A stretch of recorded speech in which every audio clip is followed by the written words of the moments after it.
অনেক আশা জাগিয়ে শেষ পর্যন্ত হতাশ করেই বিশ্বকাপ থেকে বিদায় নিয়েছে ব্রাজিল, পর্তুগাল ও জার্মানির মতো জায়ান্টরা। তবে মাঠের ব্যর্থতা সত্ত্বেও আর্থিক দিক থেকে বড় অঙ্কের পুরস্কার নিয়েই দেশে ফিরছে নেইমার ও রোনালদোর দল। ফিফা 2026 বিশ্বকাপের জন্য রেকর্ড পরিমাণ প্রাইজ মানি ঘোষণা করেছে। Gold's Gym across 30 plus countries with over 700 plus locations worldwide. Train anywhere, belong everywhere.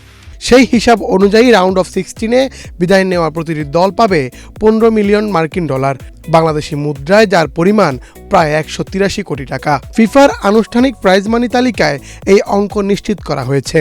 তবে এখানেই শেষ নয়, বিশ্বকাপে অংশ নেওয়া প্রতিটি দল আলাদাভাবে 10 মিলিয়ন ডলার অংশগ্রহণ ভাতা এবং 2.5 মিলিয়ন ডলার প্রস্তুতি ভাতাও পাচ্ছে। ফলে রাউন্ড অফ 16-এ বাদ পড়া দলগুলোর মোট আয় দাঁড়াচ্ছে প্রায় 27.5 মিলিয়ন ডলার, অর্থাৎ প্রায় 336 কোটি টাকা। এই হিসাবে রাউন্ড অফ 16 থেকে বিদায় নেওয়া ব্রাজিল, পর্তুগাল, জার্মানি সহ বাদ পড়া অন্য দলগুলো টাকার পরিমাণ ওই একই 336 কোটি টাকা, যা পাবে ব্রাজিল, জার্মানি, পর্তুগাল সহ রাউন্ড অফ 16-এ বাদ পড়া সবকটি দল।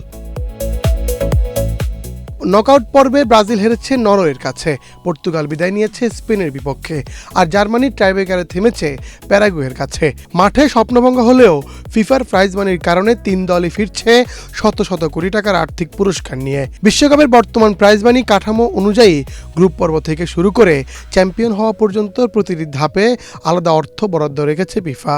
আর সেই কারণেই শিরোপা না জিতেও বড় অঙ্কের অর্থ ঘরে তুলছে বিশ্বের শীর্ষ ফুটবল দলগুলো। কোয়ার্টার ফাইনালে হারলে ব্রাজিল পর্তুগালের চেয়ে বেশি টাকা পাবে আর্জেন্টিনা। যত উপরে যাবে টাকার অঙ্ক ততই বাড়বে।